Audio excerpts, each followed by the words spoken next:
Армысыздар, құрметті көрермен. Міне, мерейлі Меркі жеріндегі біздің сапарымыз жалғасуда. Меркіге келген кезде міндетті түрде мұражайдан кейін осы Меркіні меркі етіп тұрған керемет бір қаланың орны бар. Кешегі өз заманында дүркіреген Жібек жолының бойында іркес-тіркес керуендер көшкен. Бүгінгі таңда сол Меркінің ортасынан ойып тұрып орын алған, тарихы әлі де зерттеуді талап ететін, қазып ашық аспан астында мұражайға айналдыратын керемет бір қала. Осы қаланың төңірегіндегі қазір тарихынан сыр шертетін боламыз. Бізбен бірге болыңыздар, нағыз Меркінің ғажаптарын бізбен бірге көріңіздер.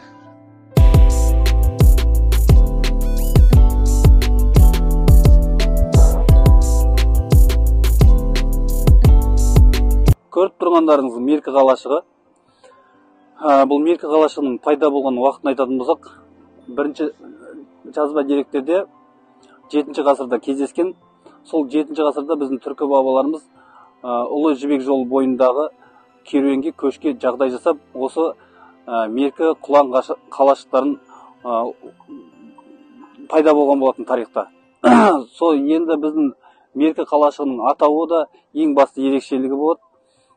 Себебі сол 7 ғасырда қалай Меркі деп аталса, қазіргі уақытқа дейін сол атауы өзгермей келе жатқан бірден бір қаланың бірі. Бұның атауының мағынасы парсы тілінен қазақшаға аударғанда Мерки орталық деген мағынаны білдіреді. Ауданымызда бұдан бөлек көптеген ескерткіштер бар.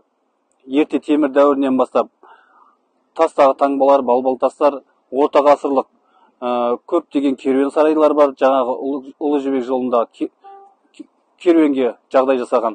Одан бөлек осындай 5-6 қаламыз бар. Меркі, Аспара, Мұңғазан деген сияқты көптеген қалалар бар біздің ауданымызда.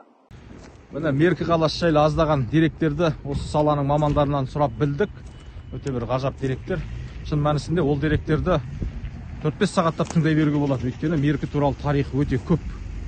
Біздің мақсатымыз осы аздаған жасалып жатқан хабарымыздың барысында аз да болса саздай болатын бір хабардан қысқаша тарихтан бір деректер беріп өту, ал оны толыққанды мағлұматтарын осында келіп мұражайдан алуларыңызға болады. Немесе кейінгі осы көктемнің құлпырған сәтінде бір жақсы фильм түсіреміз, сол кезде ол мағлұматты алуларыңызға болады. Енді әрбір осындай көне қалалардың орталығы болады, цитадель дейді, сосын шаһарстаны болады, байгөбестер тұратын, және рабады болады. Бұл жердің енді төңірегі 13 гектар шамасында дейді. Соның бір несінде міне қаланың орталық базары, ауданның орталық базары кіріп кеткен екен. Сәтін салса енді аудан әкімдігі бар, мамандар бар, барлығы бір ортаға келіп, мәмілеге келіп, базарды басқа төңірекке көшірсе, мына жерде керемет қаланы ашық аспан астындағы мұражайға айналдырар еді. Негізі базар көшу керек. Өйткені базардың астында да тарихи жұрнақтар бар, тарихи осы қаланың орындары бар. Өйткені Жамбыл облысы Тараз қаласындағы Әулие-ата қалашығының орнында сол базардың астынан табылған болатын. Міне қазір таңда керемет бір ашық аспан астындағы мұражайға айналып жатқан жайы бар. Меркі де, Аспара да, басқа да айтып жатқан қалалар ашық аспан астындағы мұражайға айналса, онда туризмнің күре тамырда қан жүгірді деген сөз. Бізбен бірге болыңыздар, нағыз тарихи қызықты сәттерді тамашалайтын боласыздар. Меркіге келсең, мұражайға соқпай өтпе. Бүкіл Меркінің тарихы, тыныс тіршілігі осы мұражайда. Бұнда бір қызықты дүниелер бар, жаңалықтар бар. Барлығын көре бересің. Осылай Айман апай қарсы алады. Саламатсыздар. Қысқа ғана жерден экскурсия жүргізіп жіберейін. Міне бұл мұражайдың бір тың дүниесі, жаңалығы. Андай QR кодпен сіздерге таныстырылым жүргізеді. Асанбай Асқаров атамызға сол кісінің құрметіне берілген сыйлықтар заманында. Сол кісінің қызы тапсырған бұйымдар міне. 22 жылы 18 жәдігерді Жанат Асанбайқызы музейге сыйға тартқан болатын, 100 жылдығын атамыздың. Міне соларды біз қазірде мына жерде музейіміздің бір бұрышында тифломузей жобасын жасап қойғанбыз. Сол жерде қолбен ұстап, жүрекпен сезін деген. Яғни мына әр нәрсені зағип жандар қолдарымен ұстап, ол туралы ақпарат, тиімді ақпаратты QR код арқылы смартфондарын қойса, ақпараттар алады. Және де өзіміз қызметкерлерге түсіндіріп бере алады. Өте тамаша. Рахмет сіздерге. Мұражайдың іші жәдігерлерге толып тұр. Тіпті қорда да қаншама сақталып тұр. Меркі жері батырлардың мекені. Батырлар өте көп шыққан. Меркі жері тұлғалардың мекені. Қараңыздаршы қандай. Сыпатай Әлібекұлы дейді. ар жағында Жауғаш батыр дейді. Қаншама батырлардың мекені, әсіресе қазақтың зиялы қауымы. Тұрар Рысқұловқа да арналған бұрыш бар. Қандай тамаша. Кешегі қылышынан қан тамған заманда елім деп егіліп өткен азаматтардың да бұрышы осы жерде сақталған. Мұражай, рухани әлем, рухани азық аласыздар осында көрсеңіздер. Міне. Қандай тамаша.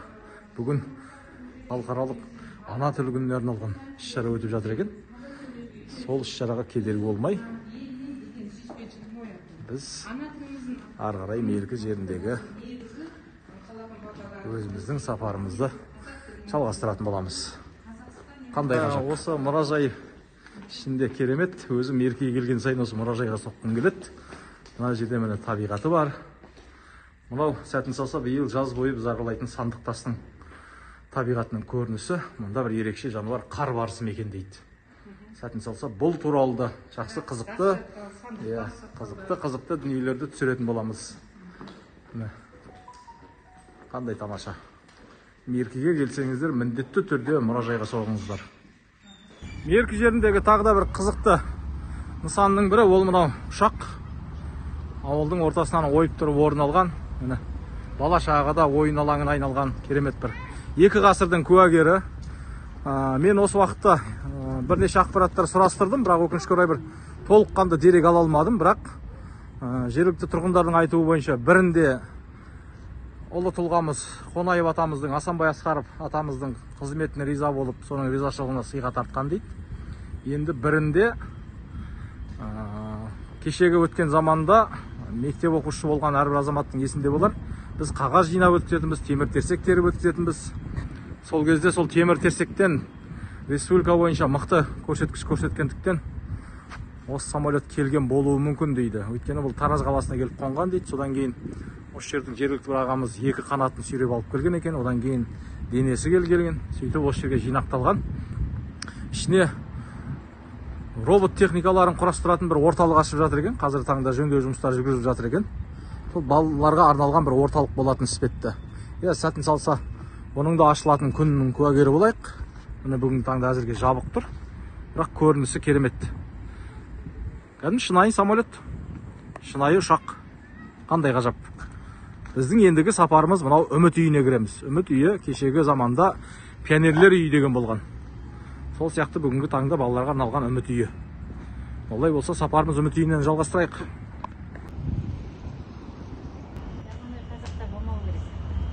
Міне Қазақстанда теңдесі жоқ ғимараттың бірі, тарихи ғимарат, 2 ғасырдың куәгері. 57 жыл салынады, 77 жылы пионерлер үйі болады. Содан тәуелсіздік алғаннан кейін міне бүгінгі таңда Үміт балаларды тәрбиелейтін үй. Осы жерде тәрбиеленіп жатқан 1300-ге жуық оқушы бар, шәкірт бар, 50-ден астам ұстаз бар. Сол шәкірттердің жетіп жатқан жетістігі кіреберіске қойылған. Бұл жерде шахмат үйірмесі бар, суретшілер бар, көптеген тіпті қабырғаға да өрлейтін бөлімдер ашылыпты. Бізге бүгін енді білім бөлімінен арнайы рұқсат болмағандықтан жай ғана шолу ретінде кіріп шыққан жайымыз бар. Міне мерке осындай ерекше ғимараттармен жастарға білім беруде талайды тамсандырып жатқан жайы бар. Қандай тамаша. Ерекше ғимарат. Қош келдіңіздер. Сіздерге бүгін 7 қазан қалалық мейрамханасымен таныстыратын боламын. Атым Айдана. Жүріңіздер. Біздің жұмыс істеп жатқанымызға биыл 3 жыл болады. Және де біздің тарихымызда бір құлап түскен кезіміз болды. Және де қайтадан ашылды. Және де осы жол ашылғанда біз қазақи нақышпен әсемдеуді шештік. Жүріңіздер. Бізде 2 түрлі залдың стилі бар. Бірі осы қазақи нақышта әсемдеуді шештік. Мені көрсеңіздер болады. Бұл жерде біз қазақ халқының жайлауы және де меркі тауларын көрсеттік. Және де келесі арғы стенада біз әдейілеп меркінің жібек жолы арқылы тамылған туралы көрсеттік. Және ар жақта бізде көрсеңіздер болады. Мені киізбен арнайы паннолар тіктірттік. Және бұл жерде қазақтың оюлары бейнеленген. Келесі бізде жаңа стильдағы Европа стилінде жасалынған залымыз лофт стилі деп аталады. Мына көрсеңіздер болады.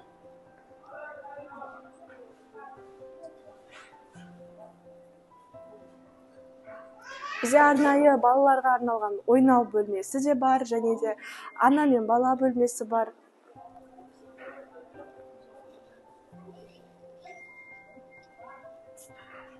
Және де ана мен бала бөлмесі бар, аналарға арналып жасалған, балаларын емізіп алуға, және де балаларының кішкене.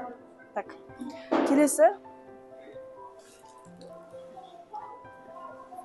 Және де бізде жұмыскерлер ретінде официанттарымыз барлығы, және де поварларымыз осы меркінің жастарын жұмысқа алуды шештік, және де біз Меркідегі 9-шы колледжбен жұмыс жасаймыз. Біздегі оқу жатқан балалар, студенттер осы жаққа келіп практика жүзінде, және де практика жүзінде жұмыс жасайды.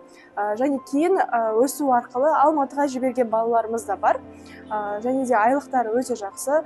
Біздің атауымыздың 7 қазан болу себебі бізде кухнямызда, яғни мәзірімізде 7 түрлі мемлекеттің тамақтарының түрлері бар.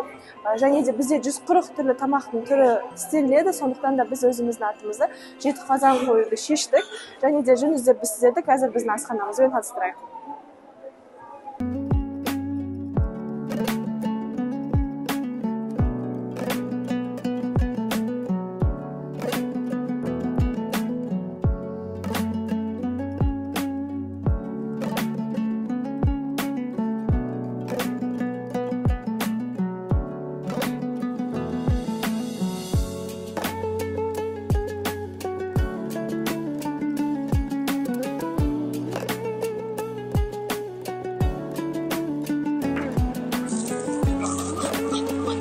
Бұл бізде филе сипасаға гарнир ретінде жүреді.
Міне 7 қазанның керемет бір қазанынан келіп, нағыз 5 қазанның пловынан кем түспейді.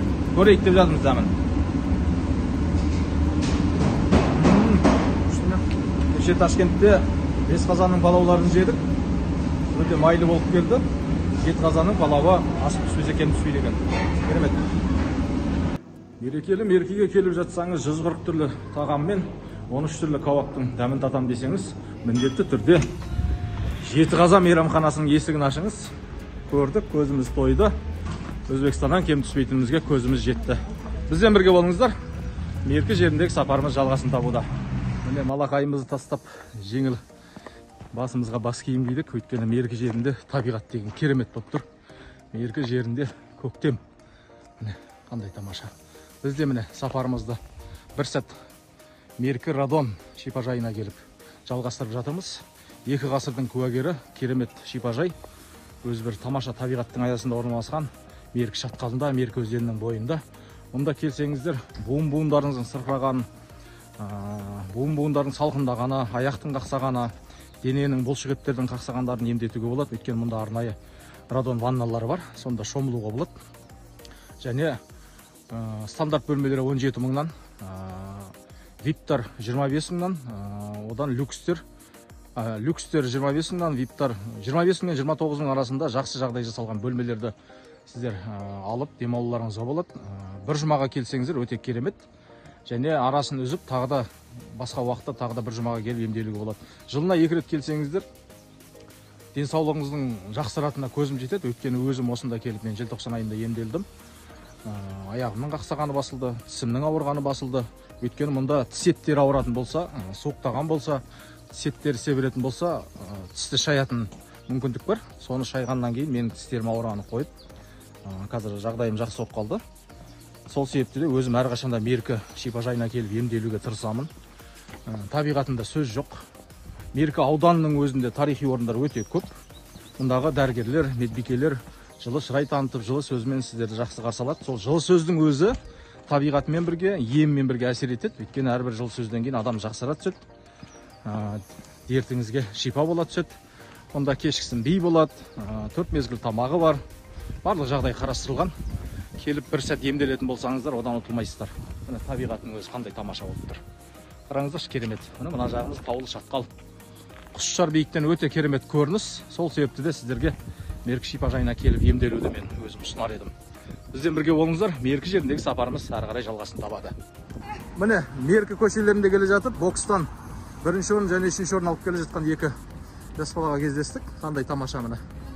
Бокстан неше болды қатысып жүргендеріңе? 1,5 жылда? Неше салмақта түсіп жүрсің? 33. Сен неше салмақта? 40. Жаттықтырушыларың аты кім? Ой, қандай тамаша. Алдағы мақсаттарың қалай? Алдағы мақсаттарың? Чемпион болу ма? Ой, қандай тамаша. Өздеріңдей жастар көбірек қатысу керек па? Бокстан 2-ші орын алды ма? Ой, қандай тамаша. Міне Меркінің жастары бәрі спортпен шұғылданғанын жақсы көреді. Қандай керемет. Осындай. Міне жаттықтырушыларына рахмет айтып жатыр міне. Қандай тамаша. Ат жөндеріңді айтып жүріңдерші. Ой, тамаша. Сәттілік онда. Чемпион бола беріңдер, я? Тамаша. Міне осындай болашақ жастар, спортшы жастар көбейе берсін. Қатыса берсін. Нешінші орын алдың? Неше салмақта түстің? 40. Ой, қандай тамаша. Бүгінгі жарысқа қатысқаннан қандай? Ризасың ба өзің? Жоқ. Жаттығуың аз болды ма? Жоқ. Енді? Күніге кросс, жүргеніміз ғой. 4 километр, 7 километр. Аха. Соның бәрі студия санамай қойды. Аллаға шүкір, ғой. Демек көңілің толмай келе жатыр екен ғой. Көбірек жаттығасың ғой енді. Дұрыс, чемпион бола беріңдер. Жарайсыңдар. Басында чемпион алып жүрген ғой. Аха. Сосын екі алдымен бір аламын. Енді 1-ші орынға дайындаласың ба? Ой, жарайсың. Сәттілік саған. Қандай тамаша. Міне осылай боксшы болмасақ та, боксшы жастармен бірге Меркінің көшелерінде келе жатқан жайымыз бар. Неше жылдан бері боксқа қатысып жүрсің? 3 жылдан бері. 3 жылдан. Жетістіктерің қандай? Аудан біріншілігінде 3 рет 1-ші орын алғам. Облыстан 1-ші орын алғам. Қазақстан чемпионатында 3-ші орын алғам. Неше жас аралығында? 2013-12 жастан. 12 жас аралығында? Неше салмаққа түсесің? 58. Бүгін қандай жарысқа қатысып келе жатыр? Меркі ауданының біріншілігі. Меркі ауданының біріншілігі. Нешінші орын алдың? 1-ші орын. Жаттықтырушының аты кім? Серік Нұртілеу. Қандай мектепте қатысасың? Қандай спорт мектебі? Ауылдағы. Ауылда. Ауылың аты қалай? Ақтоған. Ақтоғаннан? Өзің сияқты жастарға не айтар едің? Спортпен айналыссын. Еңбек етсін. Еңбек етсе жетеді ғой бәріне. Чемпиондар көбейсін, я? Иә. Ат жөнің? Ғалымжан Ерасыл. Ғалымжан Ерасыл. Ой, тамаша. Меркі жерін аралай жүріп, түскі ас мәзірінің болып қалған уақытына келіп жетті. Біз 7 қазанды түсіріп шықтық, кереметін көрдік. Енді міне Дахар Сити деген жерге келіп кешенді обед жеуге кірісіп жатқан жайымыз бар. Онда тамақты осы Дахатиден тапсырыс берейін деп жатқан жайымыз. Көрейік, кешенді тамақта не бар екен.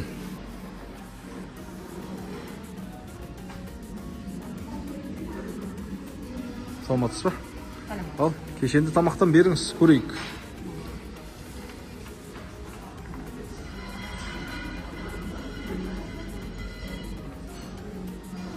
Міне бар жоғы 2 адамға 3400 теңгеге керемет. Міне бірінші, екінші компотымен бірге. Қандай тамаша. Рахмет. Комплекс дайын болды. 2 адам 3400 теңгеге міне керемет. Кешенді тамақ ішіп шыққан жайымыз. Ал енді 100-ден астам тағамның дәмін татам десеңіз, онда міндетті түрде Жетіқазанға барыңыз. Меркі жеріндегі сүрілім жалғасын табуда. Бата. Жаратушы құдірет, иманымызды кәміл ет, тілегімізде бере көр, бала шағамыз аман ет, ел жұртымызды аман етіп, тыныштық аман ет. Алла тағала бақ берсін, бала шағамыз аман болсын. Осы отырған отырысымыз ұзағынан болсын. Жүрген жеріміз берекелі болсын, дастарханымыз мерекелі болсын. Дәулетіміз тасып жатсын, ырысымыз асып жатсын, бала шаға бақытты болып, ең жаман күндерім осындай болып, жақсы күндерде бас қосуды Аллам нәсіп етсін.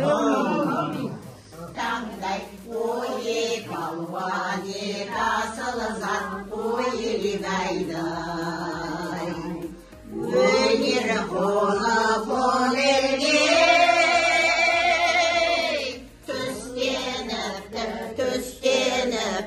бұрынғының айтқаны дегені қанындай. Ой, қалуан асылы зат, ой, гайдай.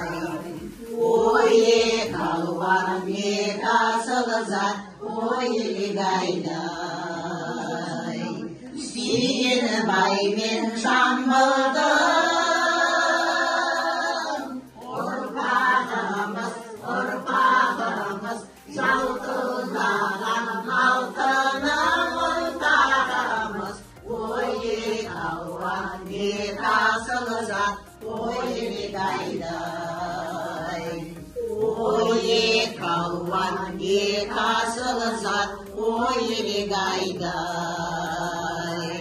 Бақта қосар бәйгеге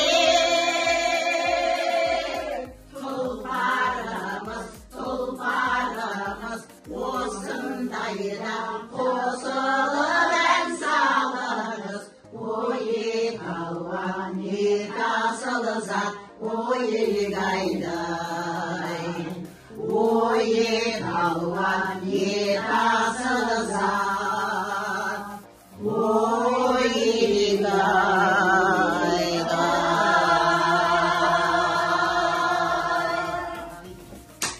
Рахмет. Меркі жеріндегі біздің сапарымыз өз мәресіне келіп жатыр. Мерейлі Меркі жері, махаббаттың мекені. Мерейлі Меркі жерінің айтылар әңгімесі көп, тарқатылар тарихы көп, көрсетілер дүниесі көп, таңдай қақтырар табиғаты, таңғажайып көріністері, шипажайы өзінің тарихымен, руно жазуларымен, сақ обаларымен, Тәңірінің нұры түскен сандық тас деген мекенімен, керемет көлдерімен, зарқамаларымен, шатқалдарымен талай саяхатшыны күтуде. Біз де міне аздаған хабарымыздың барысында осы дүниелерді көрсетуге тырыстық. Жазда тіпті керемет көріністерді көрсететін боламыз. Бізбен бірге болыңыздар.